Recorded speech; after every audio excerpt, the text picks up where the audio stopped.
पंचदशी ग्रंथ में तृप्ति दीप प्रकरण, और इस तृप्ति दीप प्रकरण में आज श्लोक नंबर है 158। इस श्लोक की अवतरणिका को देखिए। एवं सप्रपंचम इच्छा प्रारब्धम अभिधाय अनिच्छा प्रारब्धम वक्तुम आरभते। ठीक है, तो चलिए, तो विषय ये चल रहा था, पूर्व पक्षी बोल रहा था कि ज्ञान होने के बाद भले प्रारब्ध हो, किंतु तो भी विवेक जागृत होने के कारण पुनः प्रारब्ध के बल से भी क्यों न हो, इच्छा उत्पन्न ही नहीं होगी भोगों की। ये पूर्व पक्षी ने कहा था। सिद्धांतियों ने उत्तर दिया ऐसी बात नहीं है। ज्ञान होने के बाद भी, विवेक होने पर भी प्रारब्ध इतना बलवान होता है, और प्रारब्ध के बहुत प्रकार का प्रारब्ध होता है, अतः इच्छा हो सकती है। फिर वो प्रारब्ध का नानात्व कितना है, कितने प्रकार का प्रारब्ध है, तब बताया कि 3 प्रकार का प्रारब्ध होता है। इच्छा प्रारब्ध, अनिच्छा प्रारब्ध और परेच्छा प्रारब्ध। तो इच्छा प्रारब्ध के बारे में बहुत सारी चर्चा कल तक की। अब अनिच्छा प्रारब्ध क्या है उसको बताने जा रहे ग्रंथकार। तो वही लिखा है अवतरणिका में कि एवं इस प्रकार से सप्रपंचम इच्छा प्रारब्धम अभिधाय, प्रपंच से उसके विस्तार पूर्वक इच्छा प्रारब्ध का कथन करके अब अनिच्छा प्रारब्धम वक्तुम आरभते, अनिच्छा प्रारब्ध कहने के लिए आरंभ कर रहे हैं ग्रंथकार। ठीक है जी, तो श्लोक को पढ़ते हैं। प्रश्नोत्तराभ्यामेवैत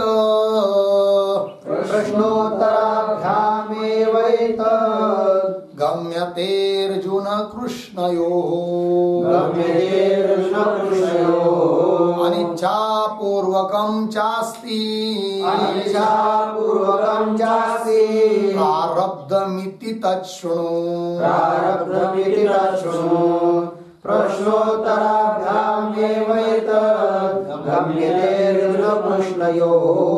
अनिच्छापूर्वकं चास्ति प्रारब्धमिति तच्छृणु।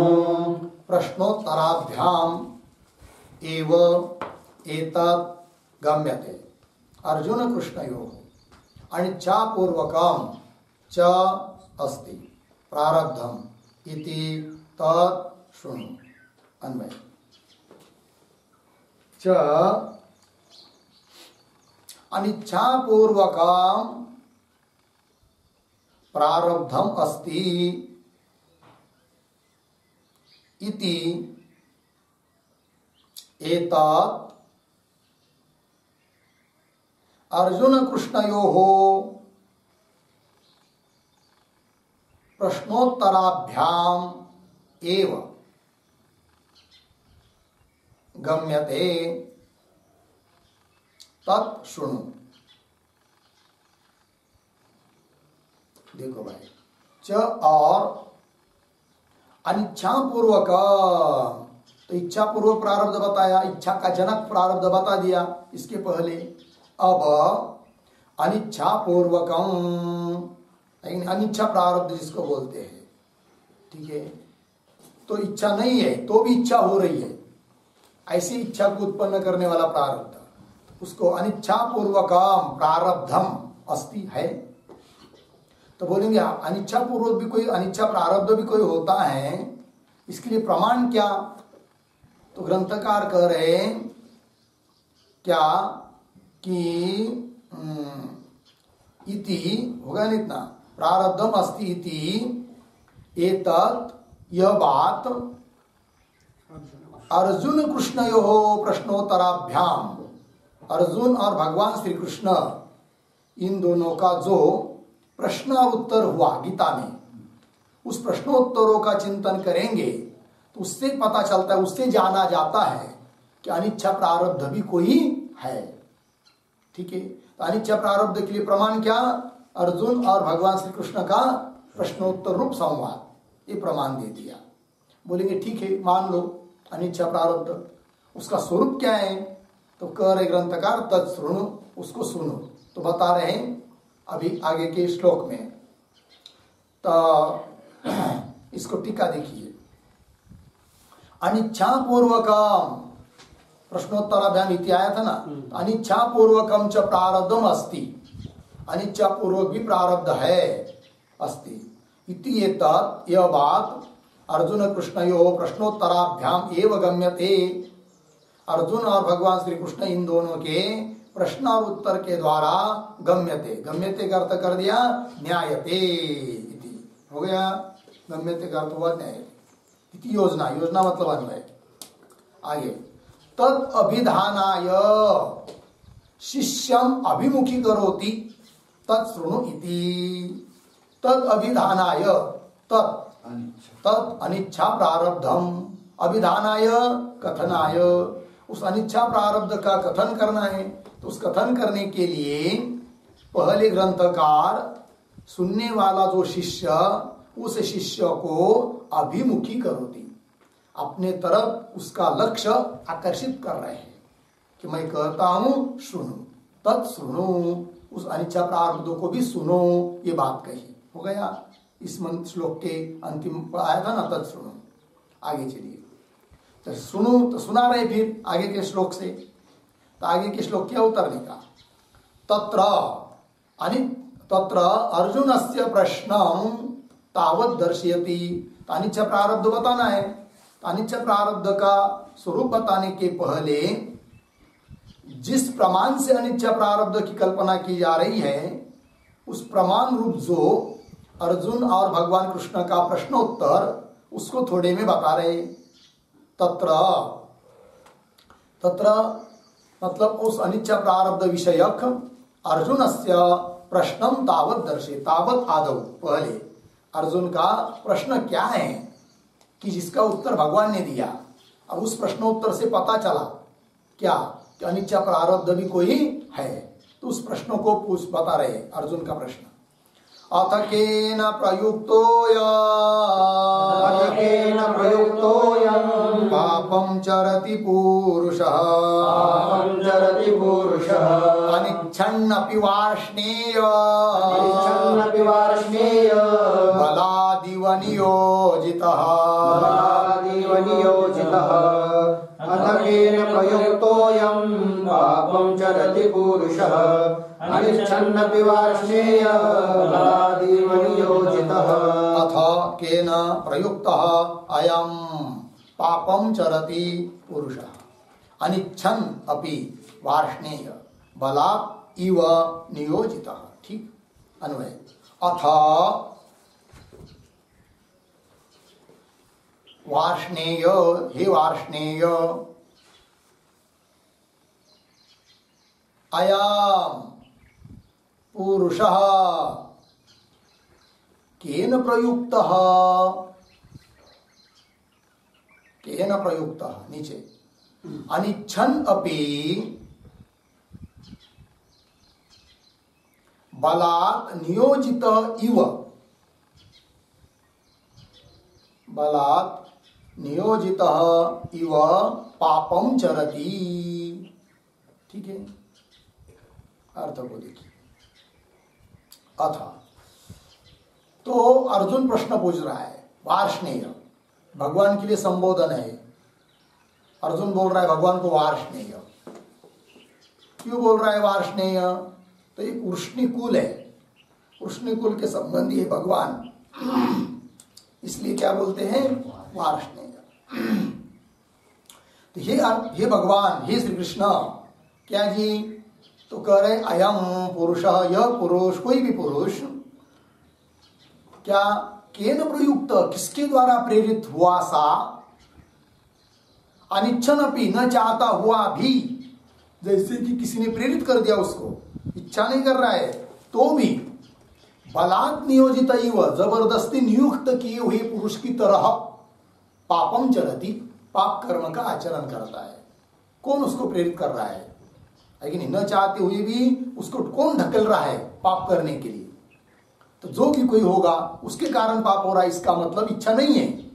तो भी हो रहा है, मतलब अनिच्छा प्रारब्ध है। लग गया जी? तो प्रश्नोत्तर से पता चल रहा है। आइए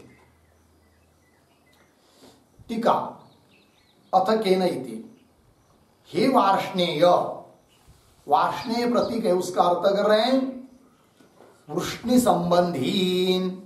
वृष्णिपुर में भगवान जन्म हुए, भगवान का जन्म हुआ, इसलिए वृष्णि संबंधी। क्यों यदि दूसरा अर्थ करना हो तो वृष्णि शब्द का अर्थ होता है सम्यक बोध, सम्यक ज्ञान, ठीक है ना। और वह बोध जिसके द्वारा जाना जाता है उसको बोलते वार्ष्णेय, अर्थात परमात्मा। इस पुस्तक में टिप्पणी दिया है, देखिए, ब्रह्मविदाम ब्रह्मानंदामृतम वर्षति इति वृष्णि, वृष्णि शब्द, ठीक है ना। तो वृष्णि शब्द का अर्थ कर दिया सम्यक बोध। तो सम्यक बोध क्या करता है भाई? तो ब्रह्मविदाम, ब्रह्मवेत्ता लोगों को ब्रह्मानंदामृतम वर्षति, ब्रह्मानंद रूप अमृत की वर्षा करता है। कौन? सम्यक बोध। इसलिए सम्यक बोध है कि नहीं, अपरोक्ष साक्षात्कार, उसको कह दिया यहां पर वृष्णि शब्द से, ठीक है ना जी। तो वृष्णि ही मतलब सम्यक बोध।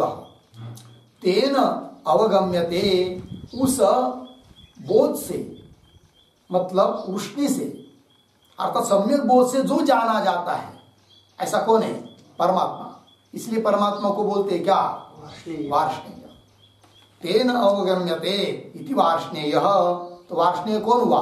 परमात्मा, है कि नहीं। वृष्णि सम्यक बोध, उस सम्यक बोध के द्वारा जो जाना जाता है वह हुआ वार्ष्णेय, अर्थात परमात्मा, भगवान श्री कृष्ण, ठीक है जी।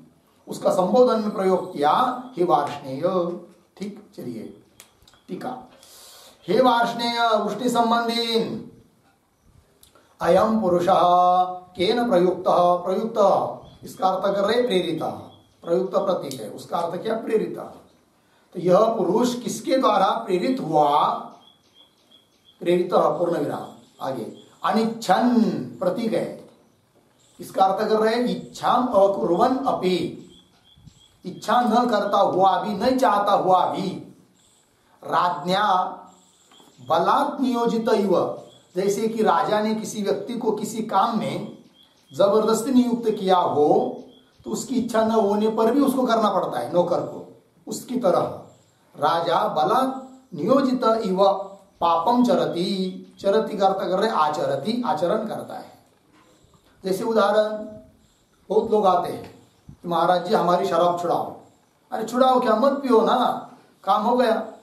तो वो बोलते हैं हम नहीं चाहते, पीना नहीं चाहते, छोड़ना चाहते, तो भी क्या करूं, छूटती नहीं है। अर्थात शाम को 5-6 बजे कि आपसे आप उसको प्रेरणा होती है, चाहता है वो, नहीं नहीं बहुत त्रास होता है, तकलीफ होती है, पैसा भी खर्च होता है, संस्कार नष्ट होते हैं बच्चों के, सब धुलधान होती है, नहीं जाना चाहिए, चाह रहा है, सब समझ रहा है, तो भी जबरदस्ती धकेलती हुई, जैसे कि कोई उसको धकेल रहा है, जाता ही है वहां पर और पीकर आता ही है। फिर पुनः दूसरे दिन वही रोता है, क्या करो छूट नहीं रही है। तो ऐसा ही है, ठीक है ना जी। तो चलिए इसको बोलते हैं क्या? अनिच्छा प्रारब्ध। अब ये प्रश्न पूछा था अर्जुन ने, भगवान उत्तर दे रहे हैं।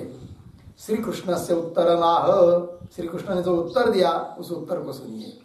काम एष क्रोध एष, काम एष क्रोध एष, रजो गुण समुद्भवः, रजो गुण समुद्भवः, महाशनो महापाप्मा, महाशनो महापाप्मा, विद्धेनमिह वैरिणम्, विद्धेनमिह वैरिणम्।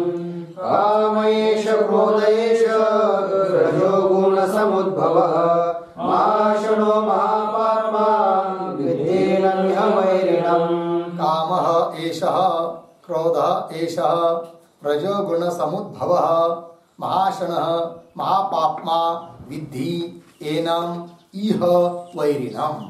ठीक, अन्वय। एषः रजो गुण समुद्भवः, कामः एषः क्रोधः, महाशनः महापाप्मा, इह एनाम वैरिणाम विद्धि। ठीक है, अर्थ को देखिए भाई। तो कह रहे भगवान उत्तर दे रहे कि ईश यह कौन काम कैसा, उसका विशेषण रजोगुण समुद्भव, रजोगुण से उत्पन्न हुआ यह काम और यह क्रोध दोनों भी रजोगुण से उत्पन्न होते हैं। ठीक है जी, काम का ही एक रूप दूसरा है, कौन सा? क्रोध। काम पूरा नहीं होता है तो क्रोध हो जाता है, और काम पूरा हुआ तो लोभ हो जाता है। इसलिए काम के बच्चे दोनों कौन? क्रोध और लोभ। लेकिन बहुत खतरनाक है। तो रजोगुण समुद्भव काम ऐसा क्रोध, कैसे? वो महाशण मान खादाड़, हाँ, कितना भी उनको खाने के लिए देंगे तो भी पेट उनका भरता ही नहीं है। कितना भी भोग भोगेंगे तो भी मन कभी तृप्त ही नहीं होता है। काम होता रहता है, इच्छा होती रहती है, पूर्ण होता ही नहीं है काम। इसलिए उसको कह दिया क्या? महाशण। और कैसा है पुनः? महापापमा, महापापी है। कौन? यह काम और क्रोध। और कह रहे यह इस संसार में एनम वैरिणम विद्धि, इन काम और क्रोध को क्या समझो? वैरी, बहुत घातक है। ठीक है जी, उसके द्वारा आदमी प्रेरित हो रहे न चाहते हुए भी, अर्थात अनिच्छा प्रारब्ध है, ये सिद्धि हुई।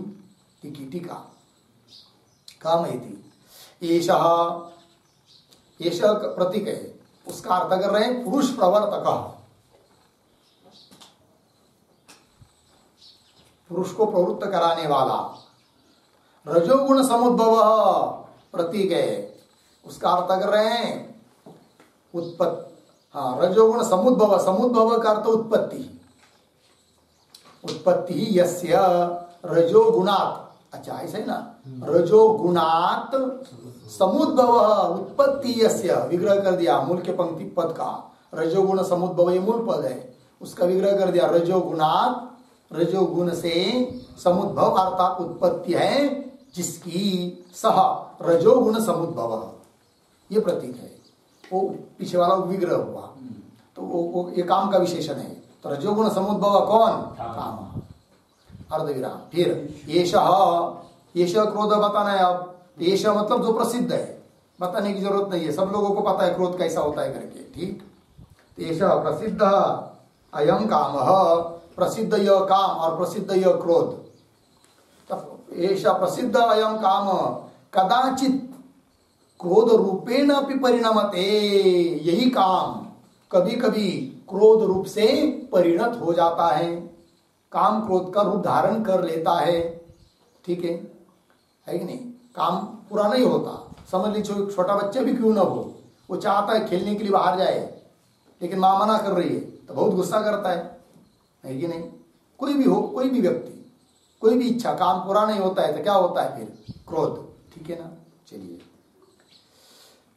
काम कदाचित क्रोध रूपेण अपि परिणमते, पूर्ण विराम।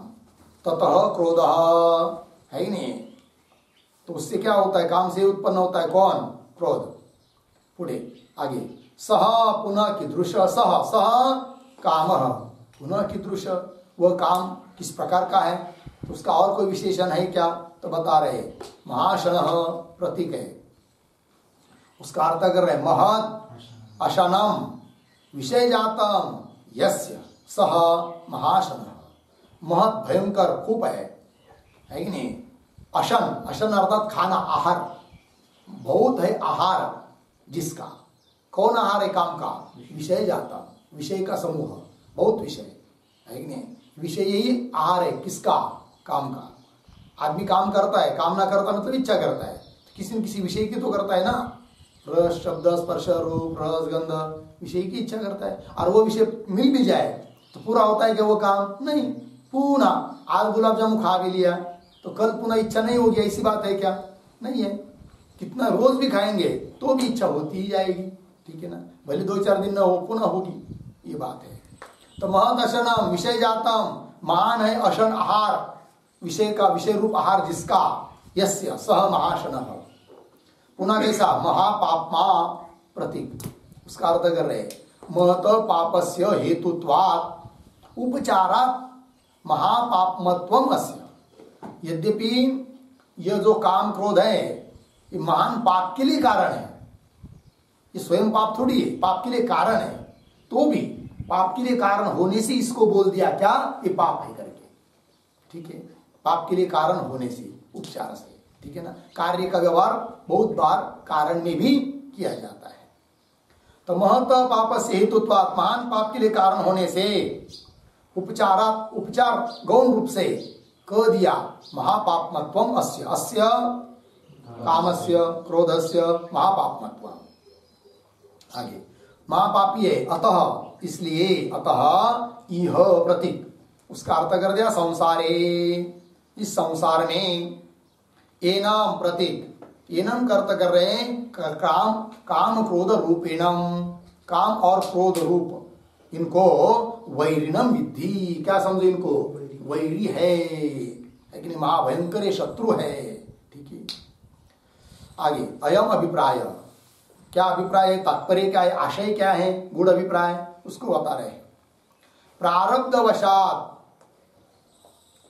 उद्रिक्त रजो गुण कार्यो हो काम क्रोधयो हो अन्यतरस्य एव पुरुष प्रवर्तकत्वम् न प्रवृत्ति इच्छाया। ठीक है, अर्थ देखिए भाई। तो प्रारब्धवशात, प्रारब्ध के कारण उद्रिक्त, उद्रिक्त का अर्थ होता है बड़ा हुआ, है कि नहीं, कौन, रजोगुण। प्रारब्ध के निमित्त से रजोगुण जब बहुत बढ़ जाता है तब तो उस रजोगुण का कार्य है कौन, काम और क्रोध। वही देखिए, प्रारब्धवशात उद्रिक्त रजोगुण कार्य हो, बढ़े हुए रजोगुण का कार्य कौन, काम क्रोधयो हो, ये काम और क्रोध, इन दोनों में से अन्य तरह से एवं पुरुष प्रवर्तकत्व, ये दोनों में से ही कोई पुरुष को क्या करते हैं, प्रवृत्त कराते हैं। काम भी पुरुष को प्रवृत्त कराता है और क्रोध भी पुरुष को प्रवृत्त कराता है। ठीक है ना जी, गुस्सा आया तो भी आदमी, चाहे कोई सा भी कार्य हो, वीत निषिद्ध, किसी को मारने आदि के लिए भी प्रवृत्त हो जाता है कि नहीं। हाँ, तो काम क्रोध अन्य तरह से वो पुरुष प्रवर्तकत्व, तो पुरुष प्रवर्तकत्व किसने आया, काम और क्रोध में। न प्रवृत्ति इच्छाया, इच्छाया प्रवृत्ति, न इच्छा से प्रवृत्ति नहीं हो रही है, फिर क्यों हो रही है, काम क्रोध के कारण प्रवृत्ति हो रही है। अतः ये प्रारब्ध कैसा हुआ, इच्छा नहीं है, इच्छा से थोड़ी प्रवृत्ति हो रही है, तो भी प्रवृत्ति हो रही है, मतलब अनिच्छा प्रारब्ध है, अन्य से हो रहा है, काम क्रोध आदि से। ठीक है ना जी, हाँ, ये हुआ अनिच्छा प्रारब्ध। लग गया पंक्ति, आगे चलिए, आगे के श्लोक के अवतरणिका को देखिए। ननो अत्र, मिला पंक्ति, ननु अत्र काम क्रोधयोः एव पुरुष प्रवर्तकत्वम् उपलभ्यते न अनिच्छा प्रारब्धस्य, मिला, न अनिच्छा प्रारब्धस्य इति आशंक्य। ठीक है, शंका है पूर्व पक्षी की। क्या कर रहे हैं, ननु अत्र, अत्र नाम इस गीता में, गीता के प्रश्नोत्तर से उस सिद्धांतियों ने क्या कहा था कि भगवान और अर्जुन इन दोनों का जो प्रश्नोत्तर हुआ है, इससे पता चलता है क्या कि अनिच्छा प्रारब्ध है करके। इस पर पूर्व पक्षी शंका कर रहा है कि उन दोनों के संवाद से अनिच्छा प्रारब्ध का नहीं पता चल रहा है, फिर पुरुष का प्रवर्तक काम क्रोध है, इस बात का पता चल रहा है, ऐसा बोल रहा है कौन, पूर्व पक्षी। तभी सिद्धांति तुम उन दोनों के संवाद से अनिच्छा प्रारब्ध कोई है ये सिद्ध होता है, ये कैसे कह रहे हो, ये पूर्व पक्षी का प्रश्न। देखिए, ननु अत्र मतलब इस गीता में काम क्रोधयो एव पुरुष प्रवर्तकत्व उपलब्धते, पुरुष प्रवर्तकत्व किसमें उपलब्ध हो रहा है, काम और क्रोध में। अर्थात पुरुष का प्रवर्तक कौन सिद्ध हो रहा है, काम और क्रोध। तो काम क्रोधयो एव पुरुष प्रवर्तकत्व उपलब्धते, है कि नहीं। न अनिच्छा प्रारब्धस्य, कोई अनिच्छा नाम का प्रारब्ध है और वह पुरुष को प्रवृत्त कर रहा है, ऐसा तो नहीं दिखाई दे रहा है इस गीता के संवाद से। फिर पुरुष का प्रवर्तक रूप से कौन दिखाई दे रहा है, काम क्रोध। कौन नहीं दिखाई दे रहा है, प्रारब्ध, है कि नहीं, अनिच्छा प्रारब्ध। तब कैसे तुम कह रहे हो सिद्धांती कि इन दोनों के संवाद से अनिच्छा प्रारब्ध भी सिद्ध होता है या पता चलता है करके, ऐसा प्रश्न है उसका। ननु अत्र काम क्रोधयो एव पुरुष प्रवर्तकत्व उपलभ्यते न अनिच्छा प्रारब्धस्य न इति आशंके शंका किया। उत्तर दे रहे तस्य एव प्रवर्तकत्व प्रतिपादकम तद वाक्यम पठति। अब उत्तर दे रहे कि तस्य एव हाँ अनिच्छा प्रारब्धस्य एव तस्य एव का अर्थ अनिच्छा प्रारब्धस्य एव प्रवर्तकत्व प्रतिपादकम अनिच्छा प्रारब्ध ही प्रवर्तक है इस बात का प्रतिपादन करने वाला वाक्य उसको अब दे रहे ग्रंथकार। ठीक है, तस्यैव प्रवर्तकत्व प्रतिपादकम तद्वाक्यम गीता वाक्यम पठति। उस गीता वाक्य का पाठ कर रहे हैं। स्वभावजेन कौन्तेय निबद्धस्वेन कर्मणा कर्तुमिच्छसि यन्मोहात् करिष्यस्य वशोऽपिता। स्वभावेन कौन्तेय निबद्धस्वेन कर्मणा कर्तुमिच्छसि यन्मोहात् करिष्यस्य वशोऽपि तत्। स्वभावजेन कौन्तेय निबद्धः स्वेन कर्मणा कर्तुं न इच्छसि यत् मोहात् करिष्यसि अवशः अपि तत्। ठीक है, अन्वय कौन्तेय स्वभावजेन स्वेन कर्मणा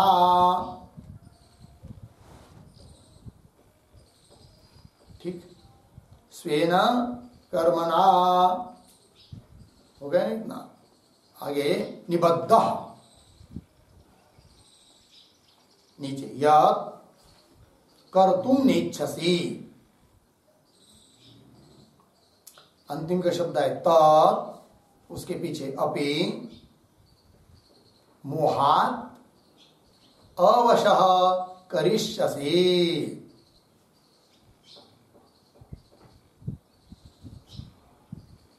ठीक है, अर्थों को देखिए भाई। तो भगवान कह रहे अर्जुन को हे कौन्तेय हे अर्जुन क्या कि स्वभावजेन स्वेन कर्मणा। ठीक है, निबद्ध अर्थात बंधा हुआ या प्रेरित। स्वभावजेन स्वेन कर्मणा, स्वभावजन मतलब अपने द्वारा उत्पन्न किया हुआ जो कर्म है प्रारब्धाधिक उस अपने कर्म के द्वारा स्वभाव कर्म है वो स्वभावज कर्म है मतलब अपने द्वारा किया हुआ कर्म है। ऐसे जो अपना कर्म स्वेन कर्म प्रारब्ध कर्म उसके द्वारा निबद्ध बांधा हुआ तू प्रेरित हुआ तू क्या कदाचित यत् ठीक है ना यत् कर्तुम नेच्छसि जिसको तुम करना नहीं चाहते हो तदपि वह भी मोहात् अवश्य करिष्यसि। अवश्य मतलब अनिच्छन अपि न चाहता हुआ भी तू करेगा। ठीक है ना, जो तूने उत्पन्न किया है प्रारब्ध कर्म आदि उस कर्म से बंधा हुआ तू है। अतः कदाचित मोह के कारण तू भले करना नहीं भी चाहेगा तो भी उस कर्म के द्वारा बंधा हुआ होने के कारण अवश्य करेगा। अर्थात कर्म के द्वारा बंधा हुआ है, कर्म से प्रेरित है, इसका मतलब प्रारब्ध ही करवा रहा है। फिर चाह तो नहीं रहा है, अनिच्छन अपनी नहीं चाह रहा है तो भी करवा रहा है प्रारब्ध। इसका मतलब ये प्रारब्ध कौन सा हुआ? अनिच्छा प्रारब्ध हुआ। लग गया अर्थ? चलिए, तो अवश्य उसके अधीन होकर न चाहता हुआ भी करिष्यसि हो गया। टीका देखिए, स्वभावजेन इति हे कौन्तेय प्रतीक है, संबोधन है अर्जुन के लिए। हे कौन्तेय, आगे स्वेन एव अनुष्ठितेन अतः एव स्वकीयेन प्रारब्धेन कर्मणा। तो स्वभावजेन शब्द आया था कि नहीं, उसका बता दिया कि स्वेन एव अनुष्ठितेन अपने द्वारा वो अनुष्ठित है, इसलिए स्वभावज कर्म है वो। स्वभावज मतलब स्वतः के द्वारा अनुष्ठान करके ही उत्पन्न हुआ है। ऐसा जो स्वेन कर्म अपना ही कर्म प्रारब्ध कर्म स्वेन एव अनुष्ठितेन अतएव स्वकीय न, इसलिए वो स्वकीय है, ठीक है ना। तो स्वेन अनुष्ठितेन मतलब स्वभावजेन, और अतएव इसलिए स्वकीयेन स्वेन कर्मणा, स्वकीयेन कौन है वो, प्रारब्धेन कर्मणा, स्वकीयेन प्रारब्धेन कर्मणा, अपने प्रारब्ध कर्म के द्वारा निबद्ध बद्ध हुआ या प्रेरित हुआ, निबद्ध सन। आगे यत् कर्तुम नेच्छसि, यत् कदाचित जो तुम करना नहीं चाहते हो, या युद्धाधिक युद्धम, यत् शब्द से लेंगे युद्धम, कर्तुम नेच्छसि युद्ध करना नहीं चाहते हो, तदपि उसको भी मोहात, मोहात प्रतीक है, उसका अर्थ करें अविवेकतः, अवश, अवश अर्थात परवश है कि नहीं, पराधीन होकर करिष्यसि इति, जिसको तू नहीं चाहता है वह भी तुम है कि नहीं, अवश होकर, पराधीन होकर, कर्म के कारण, कर्म से बंधा हुआ होने के कारण करिष्यसि करेगा ही। अतः अनिच्छा प्रारब्धम अस्ति इति अभ्युपगंतव्यम इति भाव, इससे सिद्ध हुआ कि अनिच्छा प्रारब्ध भी कोई होता है, इस बात की सिद्धि हुई। अभ्युपगंतव्यम स्वीकर्तव्यम, अतः अनिच्छा प्रारब्धम अस्ति, अनिच्छा प्रारब्ध भी है, इति अभ्युपगंतव्यम, इस बात का स्वीकार करना चाहिए, इति भाव। हो गया जी। तो कितने प्रारब्ध हुए अभी तक? दो। कौन कौन? इच्छा प्रारब्ध, अनिच्छा प्रारब्ध। इच्छा प्रारब्ध के उदाहरण दिए थे, अपथ्य सेवी, चोर और राजदारा, ये तीन उदाहरण दिए थे, ठीक है ना जी। और यह भी बताया अनिच्छा प्रारब्ध, ठीक है। अब आगे चलिए, इदानीम परीक्षा प्रारब्धम अस्ति इति आह, अब परीक्षा प्रारब्ध को भी बता रहे हैं कि परीक्षा प्रारब्ध भी कोई होता है करके। तो वो कौन होता है, कह रहे हैं, नानिच्छन्तो न चेच्छन्तः परदाक्षिण्य संयुताः सुख दुःखे भजन्ते परेच्छा पूर्व कर्म हि नानिच्छन्तो न चेच्छन्तः परदाक्षिण्य संयुताः सुख दुःखे भजन्ते परेच्छा पूर्व कर्म हि। न अनिच्छन्तः न च इच्छन्तः परदाक्षिण्य संयुताः सुख दुःखे भजन्ति एतत् परेच्छा पूर्व कर्म ही। अन्वय, अनिच्छन्तः न च इच्छन्तः न परदाक्षिण्य संयुताः, आगे सरल है, सुख दुःखे भजन्ति एतत् परेच्छा पूर्व कर्म ही। अर्थ देखिए, अनिच्छन्तः न चाहते हुए भी नहीं, और इच्छन्तः न चाहते हुए भी नहीं, ऐसे भी कुछ काम होते हैं, अनिच्छा से भी नहीं हो रहे, काम क्रोध आदि से प्रेरित होकर भी नहीं हो रहे, और इच्छा से भी नहीं हो रहे, ठीक है ना, हो तो रहे हैं, ऐसे भी कुछ काम होते हैं। उदाहरण, परदाक्षिण्य संयुताः जनाः, ठीक है ना। तो परदाक्षिण्य, परदाक्षिण्य का मतलब होता है दूसरे के प्रीत्यर्थ, दूसरे के हित के लिए जो आदमी प्रवृत्त होता है, तो उसकी जो प्रवृत्ति है वह परेच्छा से प्रवृत्ति है कि नहीं। दूसरों को सुख मिले, उसमें आसक्ति नहीं है, क्योंकि उसके साथ कोई संबंध नहीं है, नातलक संबंध नहीं है, वो रिश्तेदार नहीं है, रक्त का संबंध भी नहीं है कि नहीं। और किसी उसके प्रति क्या काम क्रोध ये भी कुछ नहीं है, कुछ संबंध नहीं है, तो भी जगत का कल्याण होवे इसके लिए प्रवृत्ति हो रही है। संतों की प्रवृत्ति होती है कि नहीं, जगाचा कल्याण संताचा विभूति, बड़े बड़े ग्रंथ लिख के रखे ऋषि मुनियों ने, साधु संतों ने, जगत के कल्याण के लिए।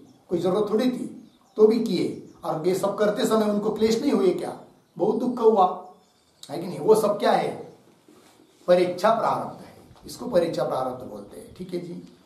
तो देखिए, अनिच्छन्ता न च इच्छन्ता न पर दाक्षिण्य संयुता, पर कार्य में कुशल और सुख दुख भजंती, वो करते समय सुख दुख को भोग भी रहे हैं, बहुत तकलीफ भी होती है उनको। तो ये तत् यह सब परेच्छा पूर्व कर्म अर्थात परेच्छा प्रारब्ध है।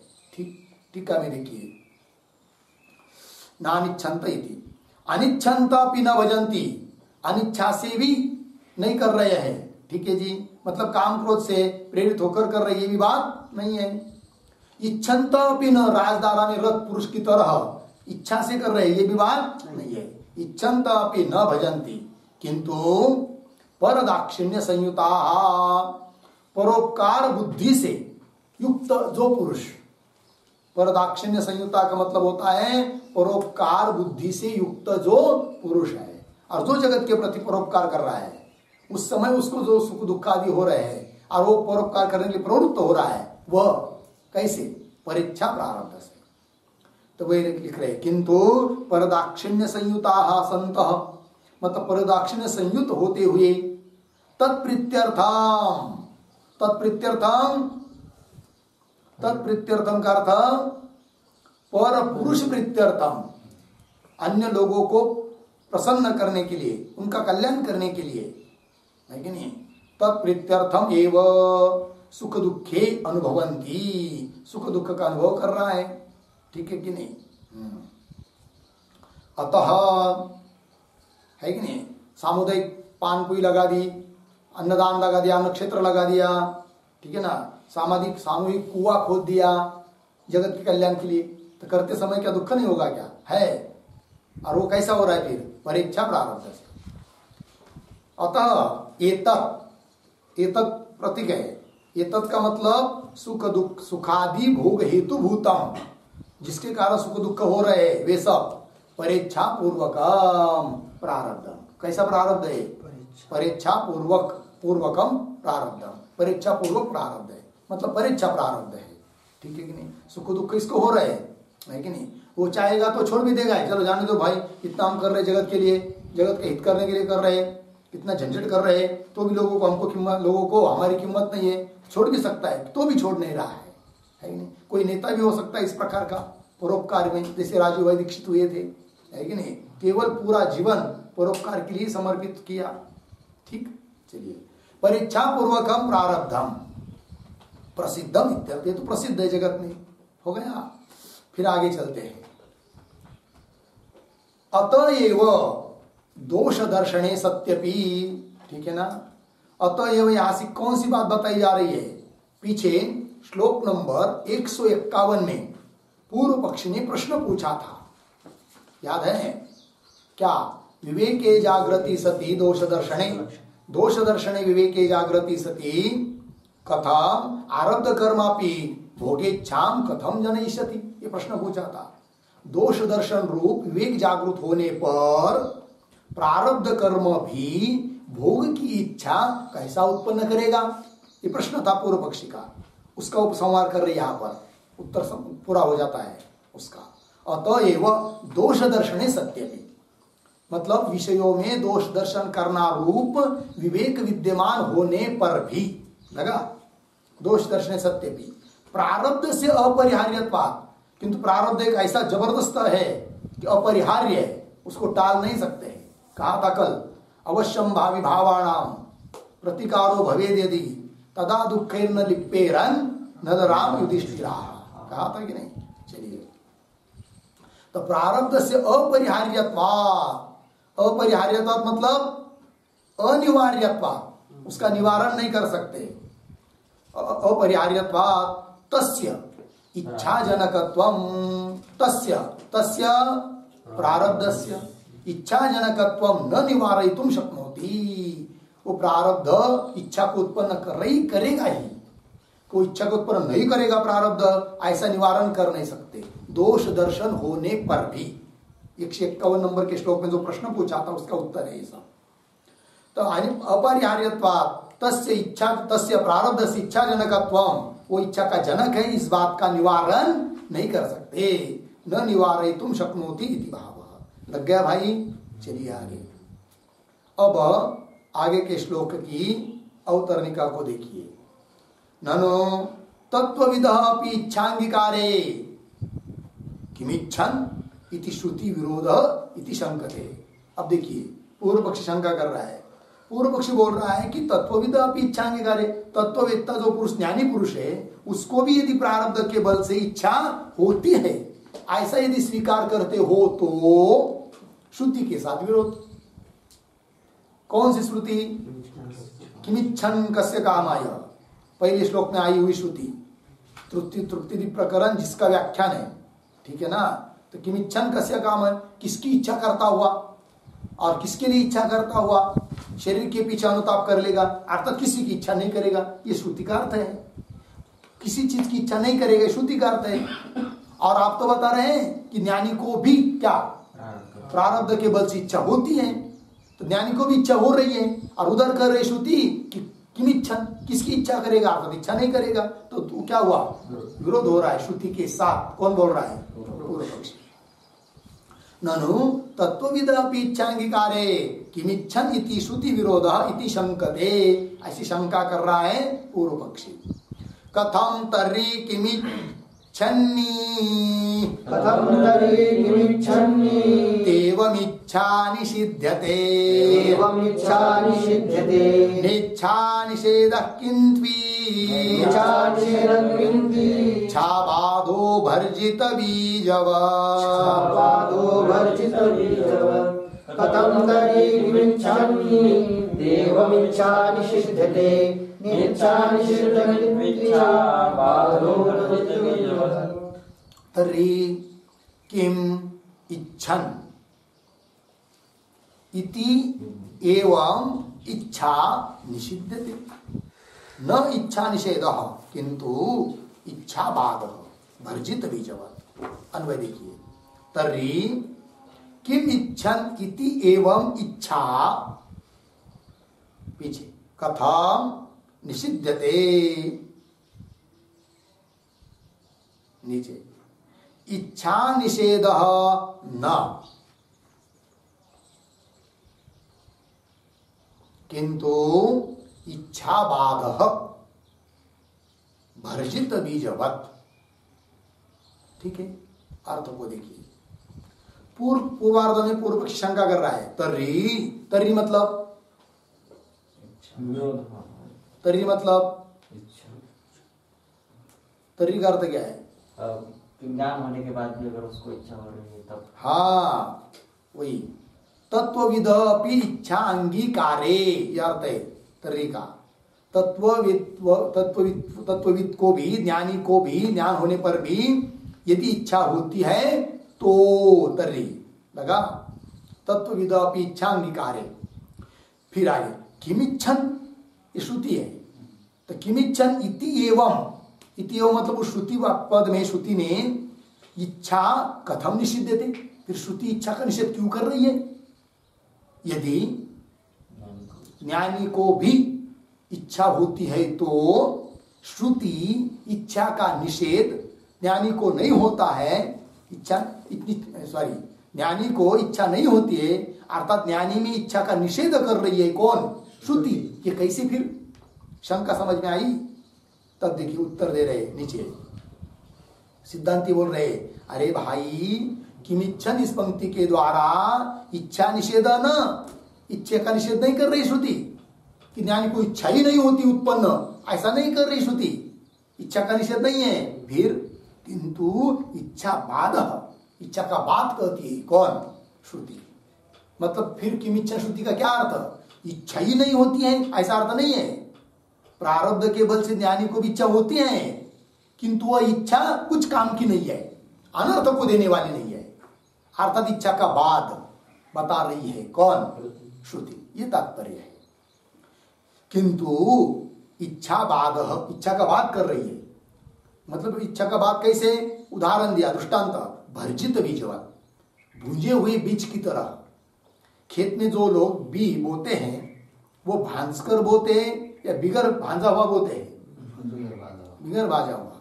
यदि भांज के चूल पर, आग पर भांज के, है कि नहीं, भाजून जर बी पेरलं काय होईल? उगेगा ही नहीं, है कि नहीं? वैसे ही खराब हो जाएगा, है कि नहीं? सफल आएगी ही नहीं, फसल। समझ में आया? सफल नहीं होगी ना फसल, सफल होगी क्या? नहीं होगी।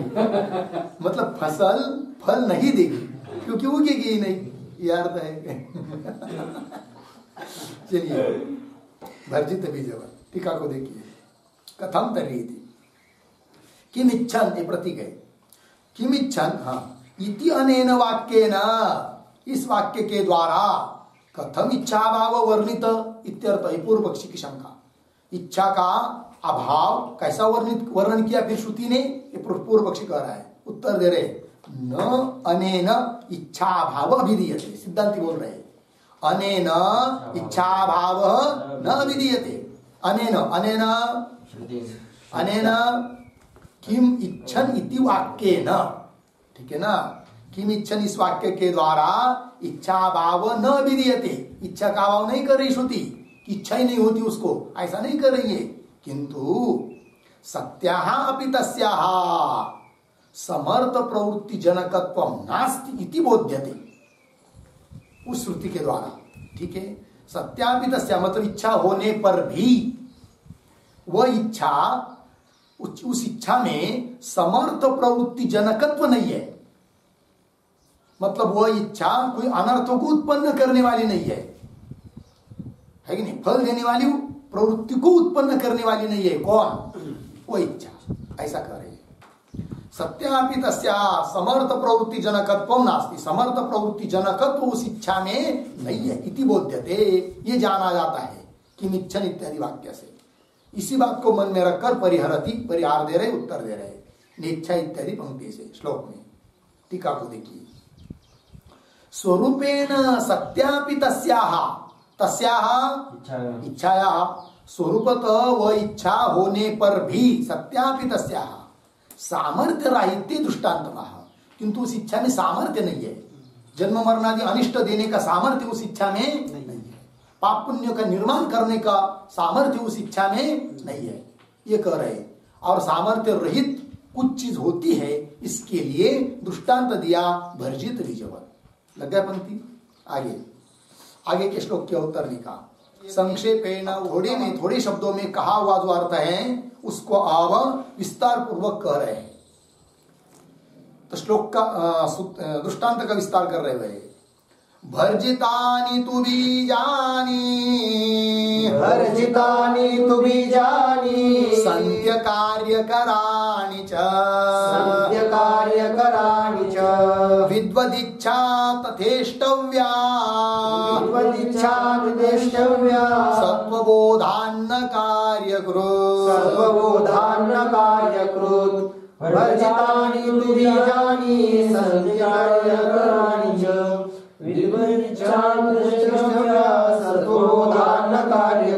भर्जितानि तु बीजानि सन्ति अकार्यकराणि च, विद्वत् इच्छा तथा इष्टव्या असत्वबोधात् न कार्यकृत्। ठीक अन्वय।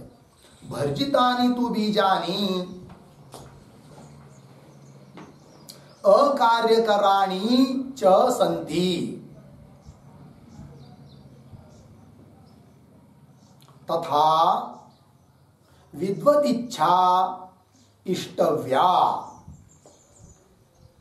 असत्वबोधात् कार्यकृत न।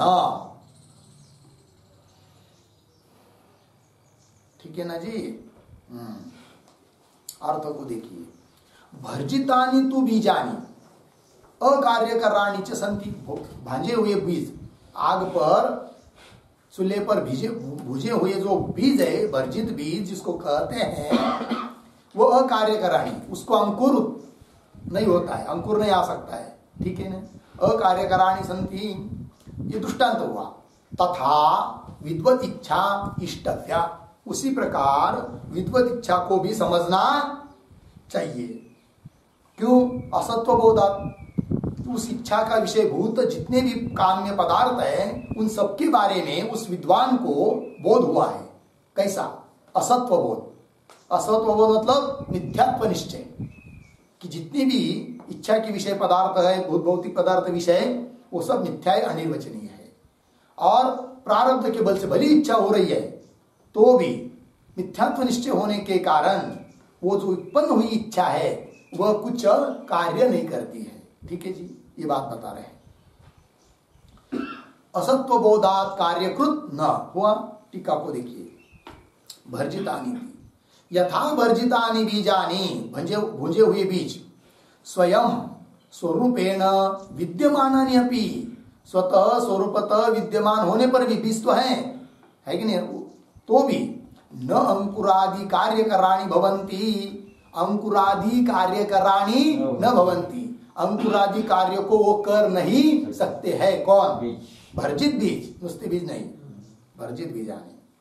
तथा विद्वत इच्छा, सिद्धांत दृष्टांत बता रहे हैं, तथा विद्वत इच्छा स्वयं विद्यमानापि, प्रारब्ध के बल से इच्छा होने पर भी अपि इष्यमाण पदार्थस्य असत्व ज्ञानेन बाधितत्वात् न व्यसनादि कार्यम कार्यक्षमा इत्यर्थः। ठीक है, देखो भाई, तथा विद्वत इच्छा स्वयं विद्यमानापि, इच्छा तो है तो भी इष्यमाण पदार्थस्य, इष्यमाण पदार्थ मतलब इच्छा के विषयभूत पदार्थ, शब्द स्पर्शादि, इष्यमाण पदार्थस्य असत्व ज्ञानेन, असत्व ज्ञानेन कर्त लिखिए मिथ्यात्व ज्ञानेन, उसके बारे में मिथ्यात्व का ज्ञान होने के कारण बाधितत्वात्, वो विषय और उस विषय को, वो विषय है जिसकी ऐसी इच्छा, वो सब बाधित है। बाधितत्वात् न व्यसनादि कार्य क्षमा, कौन? इच्छा, विद्वान पुरुष की इच्छा, व्यसनादि कार्य क्षमा न, व्यसनादि को उत्पन्न नहीं कर सकती। व्यसन मतलब क्या? तो व्यसन शब्द का अर्थ नीचे आ रहा है। व्यसन मतलब विपत्ति, आपत्ति, संकट, अनर्थ, भ्रंश, है कि नहीं, ये सब विपत्ति होती है कि नहीं, ऐसी व्यसन को उत्पन्न नहीं करती है। तो भी व्यसन शब्द के अर्थ लिख लीजिए, व्यसनम बराबर नंबर 1 दुखदानम,